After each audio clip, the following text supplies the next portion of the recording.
I used to believe family was sacred. Then my son David forgot to press the end button after our weekly call and I heard the truth. Did she fall for it? My granddaughter Iris's voice, clear as day. Hook, line, and sinker, David replied, voice hardened with contempt. God, I'm tired of pretending to care about her stupid garden club. Once we get her to sign over the house, my grandson Tyler chimed in, we can dump her somewhere affordable. Then my son, my only child, laughed. Mom's too stupid to see what's really going on. I sat frozen at my kitchen table, teacup halfway to my lips, as 5 years of suspicious patterns suddenly crystallized into perfect, terrible clarity. That night I blocked their numbers. Next morning I canceled their credit cards. By week's end I'd contacted my attorney. When they arrived at my door, panic-stricken and demanding explanations, I didn't answer. Family isn't about blood. At 78, I'm finally living for myself, painting my sunrise-lit apartment in colors of my own choosing. Before we continue, subscribe for more stories that speak to the silent strength in all of us. Leave a comment telling us where you're watching from. Have you ever discovered someone's true feelings when they thought you weren't listening? Share your story in the comments below. How did you respond to unexpected betrayal? I remember the day everything changed like it was yesterday. I was sitting at my kitchen table sipping chamomile tea when my phone rang. It was my son David calling for our weekly check-in. At 78, I'd grown used to these perfunctory calls. They weren't warm exactly, but they were regular. A connection to the family I rarely saw anymore. Hello, David, I answered, trying to keep the eagerness from my voice. Hey, Mom, he replied, his voice distracted as always. How are you feeling today? We chatted about nothing really. The weather, my garden club, his children's latest achievements. It was pleasant enough, surface-level conversation that we'd perfected over the years. I told him about the new roses I'd planted, how Mrs. Abernathy from 2 doors down had complimented my front yard. He made appropriate noises of interest, though I could hear him typing on his computer in the background. And how are the paintings coming along? He asked, a question he always remembered to include, though he hadn't actually seen any of my watercolors in over a year. Oh, just lovely, I said. I'm working on a series of landscapes from the park. The art teacher says I have a good eye for composition. That's great, Mom. Really great. The silence that followed felt heavy, expectant. I filled it as I always did with questions about his work, about Natalie, about the grandchildren. He answered each with increasing brevity. My life had become so quiet since Hector passed. The ticking of the grandfather clock in the hallway seemed to grow louder with each passing year. I'd taken to leaving the television on just for background noise, though I rarely watched it. The garden club meetings on Tuesdays and my watercolor class on Thursdays were the highlights of my week, bright spots of human connection in the stretching emptiness of my days. My small rancher was tidy and comfortable, but sometimes in the evenings I'd find myself wandering from room to room, touching Hector's things, his reading glasses still on the nightstand, his favorite sweater I couldn't bear to give away. The silence would press in and I'd put on one of our old records, dancing alone in the living room to the songs we used to sway to together. Mom, are you still there? David's voice pulled me back to the present. Yes, sorry, dear. Just thinking about what to make for dinner. You're eating properly, right? Not just tea and toast. Of course, I lied. Sometimes it hardly seemed worth the effort to cook for one. Good. Well, I should get going. Conference call in 5 minutes. Of course, dear. Same time next week. Sure thing, Mom. Take care of yourself. The call ended and I sat there holding the phone for a long moment afterward, as if some warmth might still emanate from it, some connection to my only child. I sighed and returned to my tea, now lukewarm. Outside, the afternoon light was fading, casting long shadows across my small garden. Another day nearly done. I hadn't always been this lonely.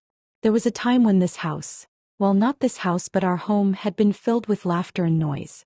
Sunday dinners with David, Natalie, and the grandchildren had been chaotic affairs, with Hector at the grill and everyone talking over each other. Iris had been such a sweet child, always bringing me dandelions from the yard, and Tyler had followed his grandfather around like a devoted puppy, learning how to use tools and fix things. But that was before the cancer took Hector, before the silence descended, before my family became voices on a telephone rather than bodies around my table. I rinsed my teacup in the sink and glanced at the calendar on the wall. Garden club tomorrow. Something to look forward to, at least. I'd wear my blue cardigan, the one Zinnia said brought out my eyes. Maybe afterward we'd get lunch at that little cafe on Main Street. My sister was good about checking in on me, though at 83 she had her own health concerns to manage. As I prepared for bed that night, I caught my reflection in the bathroom mirror. When had I gotten so old? The woman looking back at me had Hector's wedding ring on a chain around her neck, silver hair in a neat bob, and eyes that had seen too much loss. I barely recognized myself sometimes. Just you and me now, I whispered to my reflection, a habit I'd developed in the years since Hector's passing. Sometimes talking to myself was the only conversation I had all day. Hector's diagnosis had come like a thunderclap on a clear day. Stage 4 pancreatic cancer. 6 months, maybe a year with treatment. We'd been planning a cruise to Alaska for our 50th wedding anniversary. Instead, we spent those months in and out of hospitals, learning medical terminology that no one should have to know, watching the strongest man I'd ever loved wither away before my eyes. David had been supportive at first, visiting regularly, bringing the grandchildren to cheer up their grandfather. Natalie had organized a meal train with their church group. But as the months dragged on and Hector's condition worsened, their visits became less frequent. The kids have school, they'd explain. Work is crazy right now. I understood. Life goes on even when it feels like yours is standing still. The last few weeks, Hector was barely conscious, the morphine keeping the worst of the pain at bay. I slept in a chair beside his hospital bed, holding his hand, telling him stories about our life together, reminiscing about the day we met at that USO dance in '62, his uniform so crisp, my dress so blue. You were the prettiest girl there, he'd whispered during one of his lucid moments, his voice a shadow of the robust baritone I'd loved. Still are. When he finally slipped away, it was early morning. I was dozing in the chair, still holding his hand. I felt the change before I opened my eyes. Some subtle shift in the universe as his soul departed. The nurse said it was peaceful, that he hadn't suffered at the end. I wanted to believe her. The funeral was well attended. Hector had been beloved in our community. Volunteer firefighter for 30 years, little league coach, deacon at our church. David gave a beautiful eulogy. Natalie handled the reception afterward. The grandchildren, teenagers then, seemed awkward around me, unsure what to say to a grandmother transformed overnight into a widow. We'll check on you every day, Mom, David promised as the last guests departed. You won't be alone in this. For a while he kept that promise. Daily calls became every other day, then twice weekly, then settled into the Sunday afternoon ritual. The Sunday dinners continued for a few months but gradually tapered off. Mom, we're taking the kids to the lake this weekend. Mom, Natalie's parents are in town. Mom, Tyler has a tournament. Valid reasons, all of them. Life goes on. I rattled around in our big 2-story colonial, a house meant for a family, not a solitary old woman. The stairs became increasingly difficult with my arthritic knees. The yard work that Hector had loved became an overwhelming burden. The property taxes were eating into my fixed income. When David suggested I consider downsizing, it made practical sense. You don't need all this space, Mom, he said, gesturing around the living room where his childhood photos still adorned the walls. And the equity you've built up would give you a nice nest egg for retirement. The real estate market was strong that year. The house sold within a week, well above asking price. I found a charming single-story rancher in a quiet neighborhood, with a manageable garden and no stairs to navigate. David helped with the move, organizing which furniture to keep, which to sell, which to donate. What are you planning to do with the proceeds from the house? He asked as we sorted through Hector's tools in the garage. You should talk to a financial advisor. Make sure it's working for you. I hadn't really thought about it, I admitted. Put it in savings, I suppose. David frowned. That's not very strategic, Mom. Interest rates are terrible right now. You should consider some investments, maybe a reverse mortgage on the new place to free up more capital. I was touched by his concern for my financial well-being. I'll think about it, I promised. The move was exhausting but liberating in its way. Downsizing meant confronting a lifetime of accumulated possessions, deciding what was truly important to keep. I found myself crying over the strangest things: Hector's collection of matchbooks from restaurants we'd visited, the children's height marks on the kitchen doorframe that couldn't be transported, the rose bushes he'd tended so carefully that had to be left behind. But my new home, though smaller, had its charms. A bay window perfect for my reading chair. A kitchen with updated appliances that made cooking for one slightly less depressing. A garden shed that I converted into a studio for my painting. I settled into a new routine, a new chapter of life I'd never planned for but had to embrace nonetheless. David seemed relieved once I was settled. "This is much more manageable for you, Mom," he said, surveying the compact living space. "And if you ever need help, we're just a phone call away." I believed him then. I had no reason not to. The first hint that something might be amiss came about 6 months after I'd moved into the rancher. David called on a Tuesday instead of our usual Sunday. "Mom, I've been thinking," he began without preamble. "Have you updated your will since Dad passed?" The question caught me off guard. "No, I haven't gotten around to it." "Why do you ask?" "It's just good practice," he said smoothly. "Making sure everything's in order. I have a friend who's an attorney who specializes in elder law. He could help you streamline everything, make sure your wishes are clear." "Elder law?" I repeated, somewhat taken aback by the term. "I'm not elderly, David. I'm just experienced." He laughed, but it sounded forced. "Of course, Mom. But it's still smart to have everything in order. I could set up an appointment if you'd like." I demurred, saying I'd think about it. The conversation left me vaguely unsettled, though I couldn't quite put my finger on why. A week later, Natalie called, something she rarely did.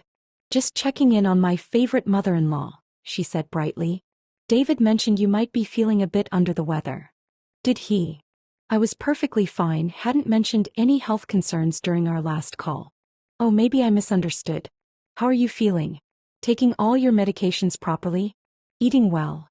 The questions continued, probing into my daily routine, my health, my finances in a roundabout way. By the end of the call, I felt like I'd been interviewed rather than engaged in a conversation with family. Then the grandchildren started appearing. Iris, now 22, showed up unannounced one afternoon, all smiles and flattery. "Grandma, you look amazing. I love what you've done with your hair." We had tea in the garden, catching up on her life. She dropped out of community college, was between jobs, as she put it, trying to find herself. As she was leaving, she hesitated at the door. "Grandma, I hate to ask, but I'm in a bit of a tight spot financially. Just until I get back on my feet. Could you maybe help me out?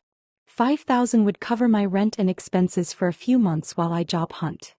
$5,000 was a significant sum, but she was my granddaughter, and she looked so much like David had at that age, with Hector's eyes and my stubborn chin. I wrote the check, feeling a warm glow of being needed, being useful to my family. 2 weeks later, I saw her in town, shopping bags from expensive boutiques hanging from her arms, a new hairstyle that must have cost hundreds. She didn't see me watching from across the street. Tyler was next, arriving with a business proposal rather than a direct request. At 25, he had his father's confidence and charm. "It's a tech startup, Grandma," he explained, showing me glossy printouts with graphs and projections. "We're developing an app that's going to revolutionize how people shop for groceries. The potential return on investment is huge." "That sounds very impressive," I said, though I understood little of the technical jargon he used.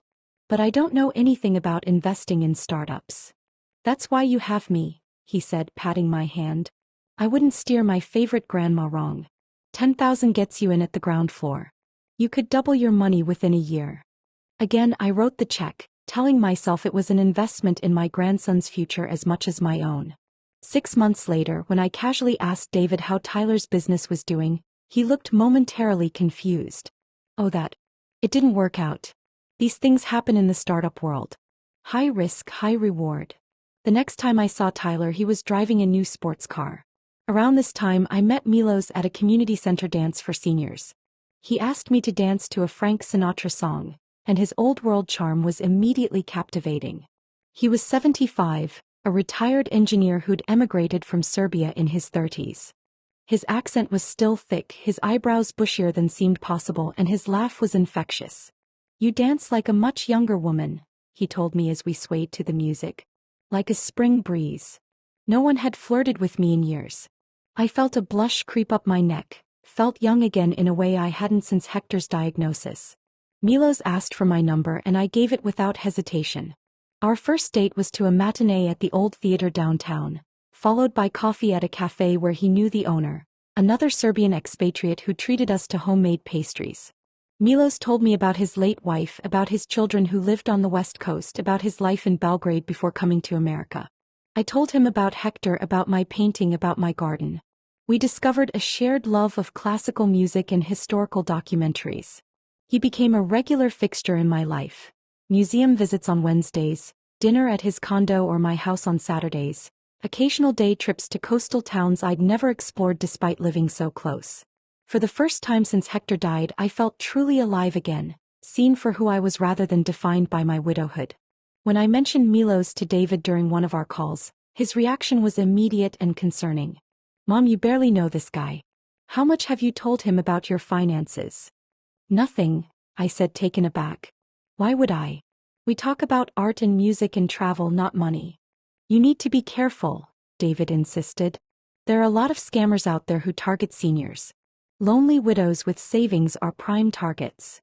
"Milos isn't like that," I protested. "He owns his condo outright, has a good pension from his engineering career. He's not interested in my money."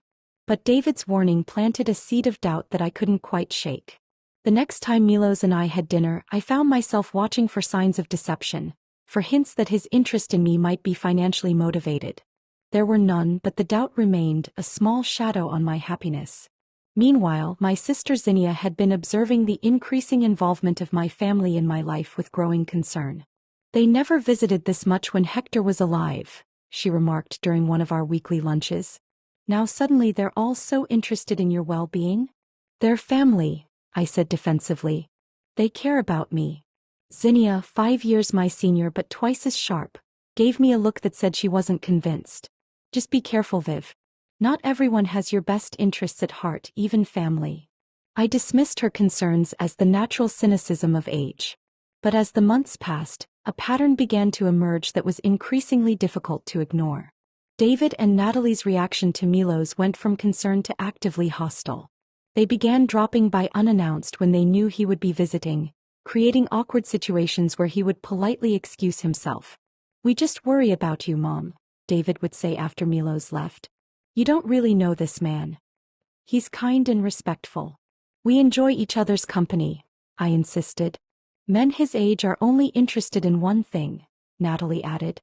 "And it's not conversation." I was shocked. I'm 78 years old. I think I'm past being taken advantage of that way. The comments continued, subtle digs about his accent, background, and intentions. David would call whenever Milos and I had plans, suddenly needing urgent help. Natalie would schedule lunches that conflicted with our outings, forcing me to choose. When David finally suggested my relationship with this foreigner disrespected Hector's memory, I broke down. "Your father would want me to be happy," I said through tears. "Dad would want you to be safe," David countered. I chose peace over happiness and ended things with Milos. The hurt in his eyes was unbearable. "They are wrong about me," he said quietly. "But I understand. Family is important. If you change your mind, you know where to find me." With Milos gone, my world contracted to my home, garden club, and increasingly demanding family. The grandchildren's visits always ended with requests. Money for car repairs, graduate school applications, security deposits. I gave what I could, telling myself this was what grandmothers did. Natalie began admiring my possessions during visits. Hector's pearl necklace gift, my mother's silver tea service, our Waterford crystal wedding vase. "This would look perfect in our dining room," she would say, holding each treasure. Bit by bit, my precious possessions migrated to their home. I rationalized it. They would inherit these things eventually. David's hints about financial difficulties became more direct. "Tyler's tuition is stretching us thin. The house needs a new roof." I began writing checks for their expenses, each time receiving less gratitude and facing more expectation. Zinnia watched with alarm. "Viv, they're bleeding you dry," she said bluntly. "When was the last time they visited without asking for something?" "They're family," I repeated like a mantra. "Family helps each other." "Family doesn't take advantage," she countered. "Hector would be furious." I changed the subject, but in quiet moments alone in my increasingly bare house, I wondered if she might be right. The months following my breakup with Milos were intensely lonely. I threw myself into painting, spending hours in my garden shed studio expressing emotions I couldn't voice. David's calls increased, always ending with financial matters. Maybe we should consolidate your accounts, Mom. Natalie and I could help manage things. I began feeling I was disappointing them by maintaining independence. Natalie started monitoring my medication, suggesting I needed help remembering pills or perhaps someone to check on you daily. I'm perfectly capable of taking my own medications, I insisted. There's no shame in accepting assistance at your age, she replied in a patronizing tone. The grandchildren's visits followed a pattern. Iris would compliment my baking while explaining her latest crisis. I hate to ask, Grandma, but I'm short on rent this month. Tyler would help with house repairs, then mention car trouble or credit card debt. Each time I wrote a check, feeling momentarily needed. But my savings dwindled while their circumstances improved. Kitchen renovations, new cars, European vacations. Tyler posted photos from Cancun. Iris arrived with designer handbags. I cut back on luxuries. Lunches with Zinnia became monthly. I canceled my Symphony subscription, started shopping at discount stores. Zinnia grew more direct with her warnings. They show up with empty hands and leave with full pockets. They're going through a rough patch, I defended weakly. Have they ever paid you back for anything? She challenged. The truth was, repayment had never been discussed. Money flowed one way, never to return. I began noticing the pattern. My family always arrived empty-handed yet never left without something. The internal conflict became unbearable. Maternal instinct to provide warring with awareness of exploitation. I thought of Milos more often, remembering his blunt assessment. You are being, how do you say it, milked like cow. At the time I'd been offended. Now I wondered if he'd simply spoken a truth no one else would. One afternoon I found a photograph of David as a child, proudly holding a fish he'd caught with Hector. His smile was genuine, his eyes bright with love. I stared at it, trying to reconcile that joyful boy with the calculating adult he'd become. The constant stress took a physical toll. Weight loss, insomnia, anxiety when the phone rang. You look exhausted, Zinnia said during a rare lunch. This situation is killing you by inches. I don't know what to do, I admitted. They're my only family besides you. That doesn't give them the right to bleed you dry. Hector would never have allowed this. Hector isn't here, I said. And I'm not as strong as he was. Nonsense. You're every bit as strong. You just need to remember it. Something shifted inside me. If they were using me, the fault wasn't mine. I hadn't failed as a mother. I was being exploited by people who valued money over family bonds. I began saying no to financial requests. I'm afraid I can't help with that right now. The reactions were telling. Confusion, then irritation, then anger. But Grandma, you've always helped before, Iris protested. My circumstances have changed. I need to be careful with my spending. The calls decreased. Visits nearly stopped. David, however, became more persistent. Mom, are you feeling all right? Maybe we should stay a few days, help around the house. I deflected these offers while researching financial protections for seniors and consulting with Zinnia's lawyer friend. I was preparing for whatever would come next, either capitulating to their demands or forcing them to reveal their true intentions. It was a Wednesday afternoon when David called, outside our usual schedule. I was in my studio working on a watercolor landscape when my phone rang. I considered letting it go to voicemail. I was at a crucial point in the painting, trying to capture the exact quality of light through the trees. But years of maternal instinct won out. What if it was an emergency? Hello, David, I answered, trying to keep the wariness from my voice. Hey, Mom, he replied, his tone unusually upbeat. How are you feeling today? We chatted about nothing really. The weather, my garden club, his children's latest achievements. It was pleasant enough, surface-level conversation that we'd perfected over the years. But there was an undercurrent of anticipation in his voice, a barely contained excitement that made me uneasy. Finally, he came to the point. Oh, by the way, Mom, we're planning a special dinner next week for Tyler's birthday. You'll come, won't you? I was surprised by the invitation. It had been months since I'd been included in a family gathering. Of course, I said, genuinely pleased. What can I bring? Just yourself, David said quickly. We're taking care of everything. It's at that new steakhouse downtown, the one Tyler's been wanting to try. That sounds lovely, I said, mentally calculating what I could afford for a gift. My budget was tighter these days, but a birthday was a birthday. Perhaps a nice shirt or a book on that historical period he'd been interested in recently. Oh, and Mom, David added, his voice taking on that particular tone I'd come to recognize. Slightly hesitant, slightly apologetic, the prelude to a financial request. Hate to ask, but could you transfer about $300 to Natalie's account? The caterers need a deposit and we're a bit short this month. I frowned, confused. I thought you said it was at the steakhouse? Right, yes, he said quickly. They have a private room for parties. That's what needs the deposit. It didn't quite make sense. Restaurants typically held reservations with a credit card, not cash deposits, but I let it pass. Of course, Davy, I said using his childhood nickname. I'll send it right now. Thanks, Mom. You're a gem. Love you. Love you too, dear. I heard him move as if to hang up, but the call didn't end. Instead, I heard shuffling, then voices growing clearer, as if he'd put the phone down without ending the call. Did she fall for it? That was Iris's voice, unmistakable, followed by a laugh that sent chills through me. Hook, line, and sinker, David replied, his voice completely different, hard-edged, contemptuous. God, I'm so tired of these calls, pretending to care about her stupid garden club meetings and those pathetic paintings she does. Well, keep it up, Natalie's voice now sharp as glass. The birthday dinner will be perfect. She's been feeling left out lately, so she'll definitely come and bring a gift, probably cash. You know how she is. Tyler chimed in, clueless as always. And we can bring up the reverse mortgage idea again.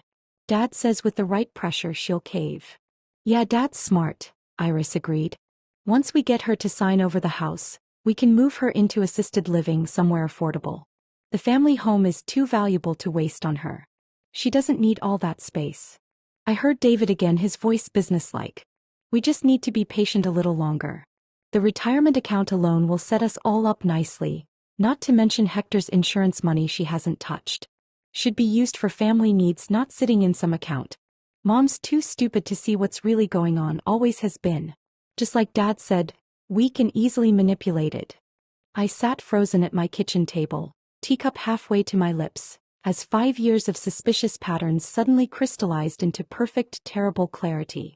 The family I thought I had, the son I'd raised, the grandchildren I'd adored had been playing me for a fool. I was nothing to them but a checkbook, a resource to be drained and discarded. The revelation was like a physical blow, knocking the breath from my lungs.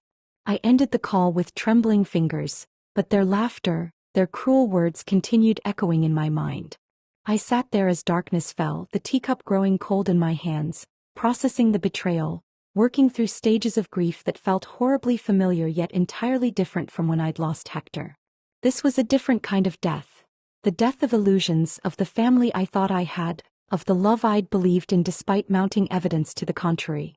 It hurt in ways I hadn't known I could still be hurt, a pain that went beyond the physical into some realm of pure emotional anguish.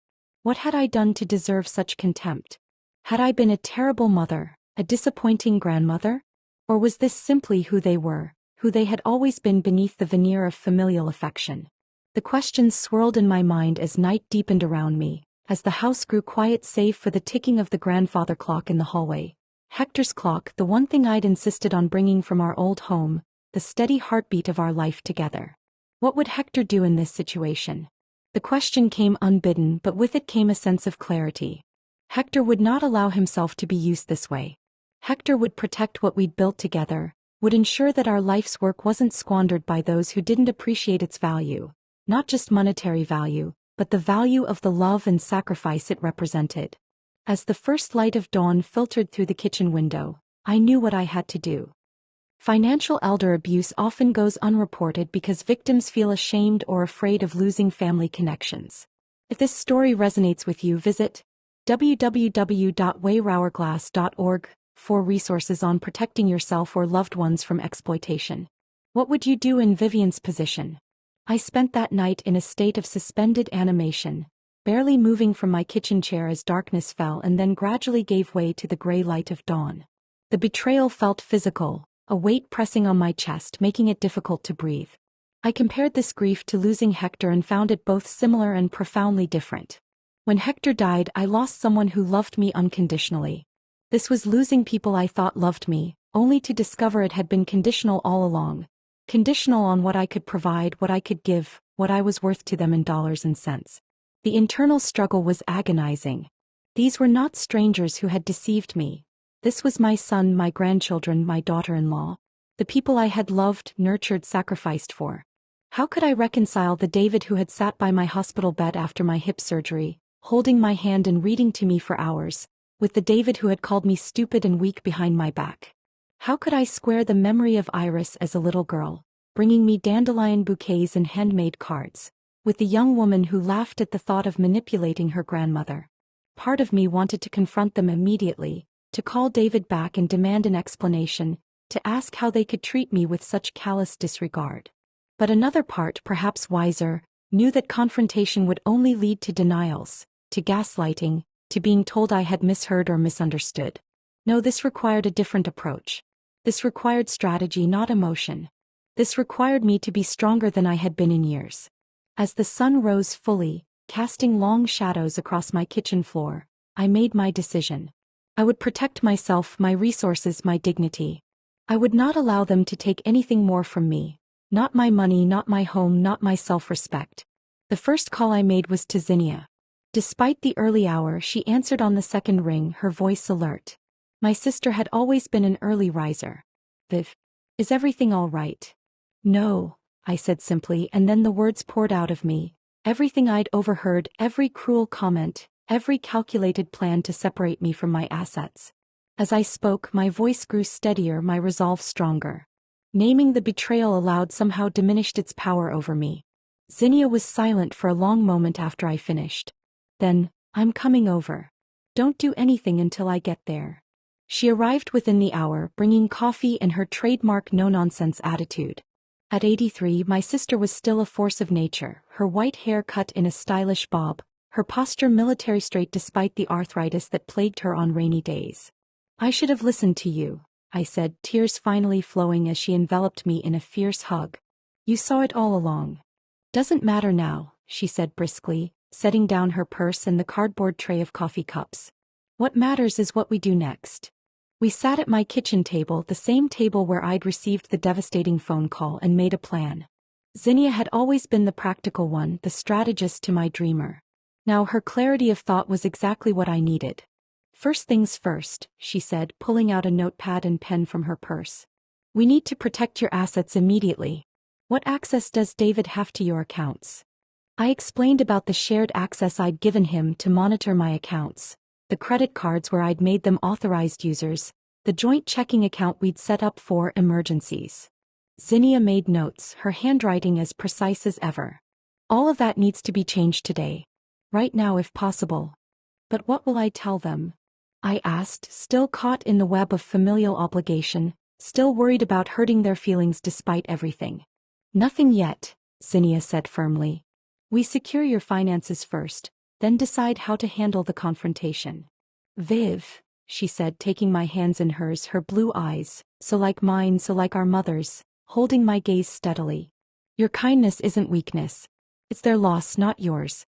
We're going to fix this together. Her confidence in me was like a lifeline thrown to a drowning woman. I clung to it, drawing strength from her certainty when my own was in tatters. Okay, I said, squaring my shoulders. Tell me what to do. The next few days passed in a blur of activity. First, I called my bank and canceled all the shared access I'd given David to monitor my accounts. The customer service representative was helpful but concerned. Mrs. Harmon, are you sure you want to remove your son from all these accounts? He's been authorized for quite some time. I'm quite sure, I said firmly. In fact, I'd like to open entirely new accounts and transfer my funds there. And I'd like to change all my passwords and security questions. Next, I called the credit card companies where I'd made them authorized users and revoked their privileges. One representative asked if there had been fraudulent charges I wanted to report. No, I said after a moment's consideration. Not fraudulent exactly. Just unauthorized in spirit if not in letter. I blocked their numbers on my phone, changed my email password and made an appointment with my own attorney, not David's friend who specialized in elder law, but Janet Kowalski, a sharp-minded woman in her 50s who had handled Zinnia's affairs for years. Financial exploitation of seniors is unfortunately common. Janet told me during our consultation, her expression sympathetic but professional. Even more so when it's family members doing the exploiting. They have access, they have trust, and they often have a sense of entitlement to the senior's assets. What can I do to protect myself? I asked. Quite a lot actually, she replied, pulling out a legal pad. We'll start by creating a revocable trust for your assets with clear provisions for your care. We'll update your will, removing David as executor and naming someone you trust implicitly, perhaps your sister. We'll set up a financial power of attorney and healthcare directive naming someone other than your son. And we'll document this conversation and the reasons for these changes, in case there's ever a challenge to your competency. The implication was clear. David might claim I was mentally incompetent when he discovered he'd been cut off. The thought was both infuriating and deeply sad. That my own son would question my sanity rather than acknowledge his own wrongdoing spoke volumes about how far our relationship had deteriorated. When the day of Tyler's birthday dinner arrived, I wasn't there. I sent no gift, no card, no explanation for my absence.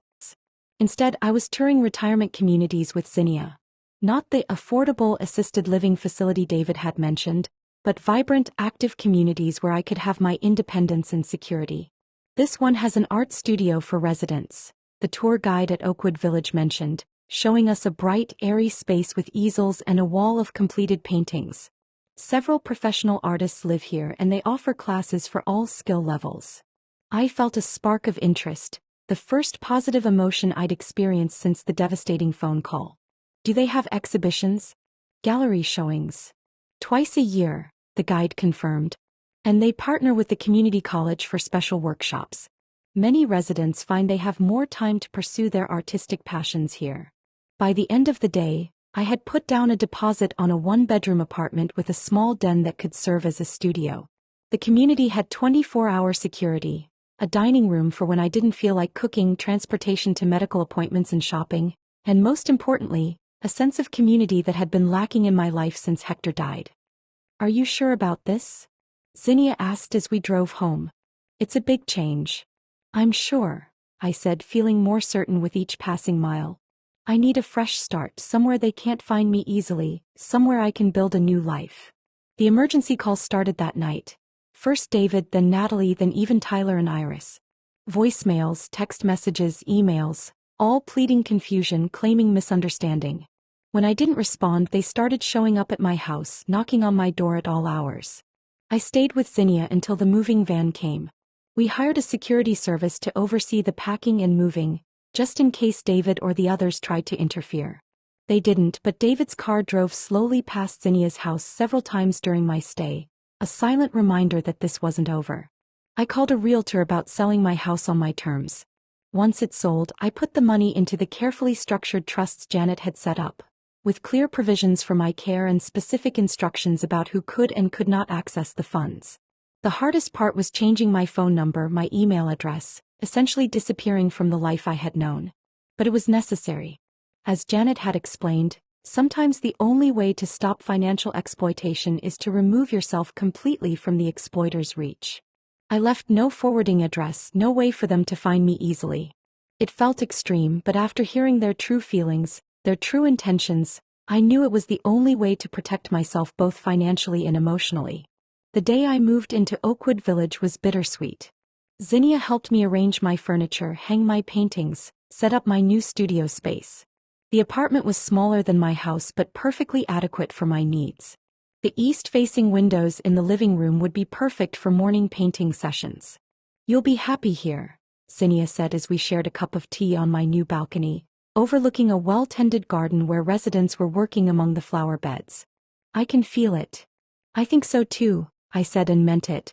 For the first time in years, I felt a sense of possibility, of a future that belonged to me alone, not defined by what others wanted from me or expected of me. That night, alone in my new home, I cried for what I had lost.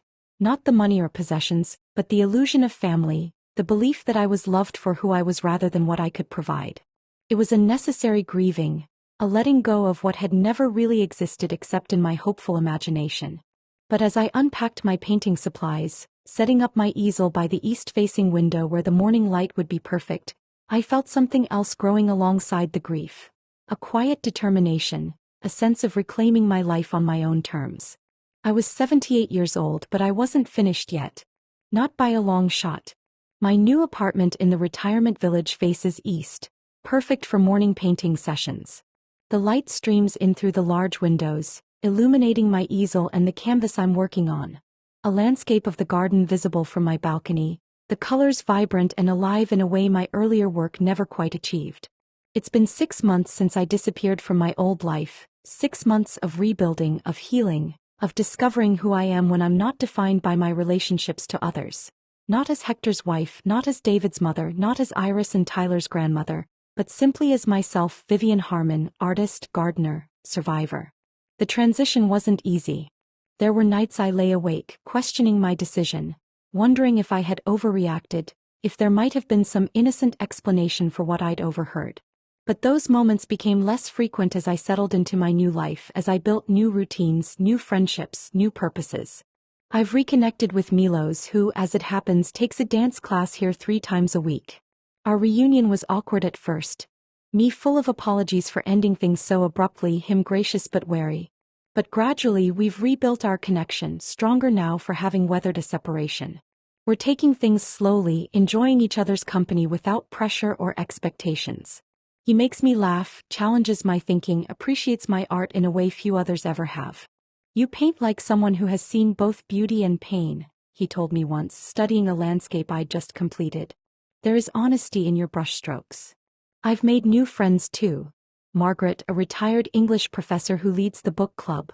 Carlos, a widower who tends the community garden and shares his vegetables with anyone who expresses interest. Elaine, a former ballet dancer who now teaches gentle yoga to residents.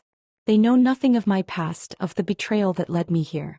To them, I'm just Vivian, the new resident with the talent for watercolors and a fondness for Earl Grey tea. The financial protections I put in place have proven necessary. David found me eventually. Of course he did, he's my son, he knows my habits, my preferences. He showed up at Oakwood Village one afternoon, charm turned up to maximum, a bouquet of lilies, my favorite, he remembered that at least, in hand. "Mom," he said when I met him in the community center rather than inviting him to my apartment. "We've been so worried. Why did you disappear like that? Why won't you return our calls?" I looked at my son, my only child, the baby I had nursed and nurtured, the boy I had taught to ride a bike and tie his shoes, the man I had helped through college in his first apartment, and felt a complex mixture of love and wariness. "I think you know why, David," I said quietly. "I don't," he insisted, his expression a perfect mask of confusion and concern. "We've been frantic. Natalie's been beside herself. The kids keep asking when they'll see their grandma again." "You forgot to hang up the phone," I said simply. "After you asked me for money for Tyler's birthday dinner. I heard everything, you, Natalie, the kids. I heard what you really think of me, what you've been planning." His face went through a remarkable series of transformations. Shock, denial, calculation, and finally a kind of resigned acknowledgement. "Mom, you misunderstood. We were just—" "Please don't," I interrupted, my voice steady despite the pain lancing through my heart. "Don't insult my intelligence by lying to me now. I heard you call me stupid and weak. I heard your plans for my house, my retirement account, Hector's insurance money. I heard it all, David." He was silent for a long moment, his hands fidgeting with the cellophane around the lilies. "We're family," he said finally, as if that explained everything, excused everything. "Yes, we are," I agreed. "Which is why it hurt so much to hear how you really feel about me. Family should be about love, respect, support, not exploitation." "We do love you," he protested, but it sounded hollow even to my ears, a reflexive defense rather than a heartfelt declaration. "Perhaps," I conceded, "but not enough to treat me with dignity, with basic human respect. Not enough to see me as a person rather than a resource." "What do you want from me, Mom?" he asked, an edge of frustration creeping into his voice. "An apology? Fine, I'm sorry. We all are. Now can we move past this? Come home. We miss you." "I am home," I said, gesturing to the community center around us, the garden visible through the large windows. "This is where I live now. As for what I want from you, nothing, David. I don't want or need anything from you." The shock on his face was almost comical. The idea that I might not need him, might not be desperate for his attention and approval, had clearly never occurred to him. You can't be serious, he said. You're just going to cut us off? Your own family. I'm not cutting you off, I clarified. I'm establishing boundaries. If you want a relationship with me, it will be on new terms. Terms that include mutual respect and honesty. No more financial requests. No more manipulation. No more treating me like I'm incompetent or stupid. And if we don't agree to these terms, he challenged, a hint of the hardness I'd heard in his voice during that fateful phone call showing through the veneer of concern. Then we don't have a relationship, I said simply. It's your choice. He left without resolving anything, the lilies abandoned on the table between us. I haven't heard from him directly since, though Natalie called once, her voice syrupy with false concern, asking if I was getting the help I need. Tyler sent a text suggesting we talk about what's really going on. Iris left a voicemail full of tears and recriminations about how I'd abandoned the family. I didn't respond to any of them. The ball is in their court now. If they want a genuine relationship based on love rather than financial gain, they know where to find me. I'm not holding my breath, but I've left the door open a crack just in case. Sometimes I think about them, David and his family, wonder if they ever truly loved me or if I was always just a resource to be managed, a checkbook with a heartbeat. I hope the grandchildren might someday become better people than their parents, might recognize the emptiness of a life built on taking rather than giving. But I don't wait by the phone anymore. Instead, I focus on the life I'm building here. I've joined a more serious art group, even sold a few paintings at the community's biannual exhibition. I've started volunteering at the local elementary school, teaching art to third graders who approach their canvases with unself-conscious joy. I've made friends who value me for my company, my conversation, my perspective, not for what I can give them materially. Family isn't about blood, I've learned. It's about respect, love without conditions or price tags. Zinnia visits weekly, bringing gossip and pastries from the bakery I love. Milos and I have dinner every Saturday, taking turns cooking or trying new restaurants in town. Carlos brings me tomatoes from the garden. Margaret loans me books she thinks I'll enjoy. Elaine has convinced me to try yoga despite my arthritic knees. This is my family now. Chosen rather than born into, built on mutual care rather than obligation or exploitation. It's not what I expected at this stage of life, not the future I planned when Hector and I sat on our porch discussing retirement, watching David play with his children on our lawn. But it's a good life, a life with dignity and purpose. At 78, I'm finally living for myself, painting my days in colors of my own choosing. The canvas of my remaining years is mine to fill, no longer a background for others' desires, but a work of art in its own right, vibrant with possibility, rich with hard-won wisdom. Each morning as the sun rises and light floods my east-facing windows, I set up my easel, select my brushes and begin again. Stroke by stroke, choice by choice, I reclaim my life, my worth, my joy. And in that act of creation I find a freedom I never knew was possible. The freedom to be fully, unapologetically myself. It's never too late to start over. What new beginning are you contemplating? Subscribe to our YouTube channel for more inspiring stories of resilience and transformation. If Vivian's journey touched you, please share this story with someone who might need to hear its message of hope and self-reclamation.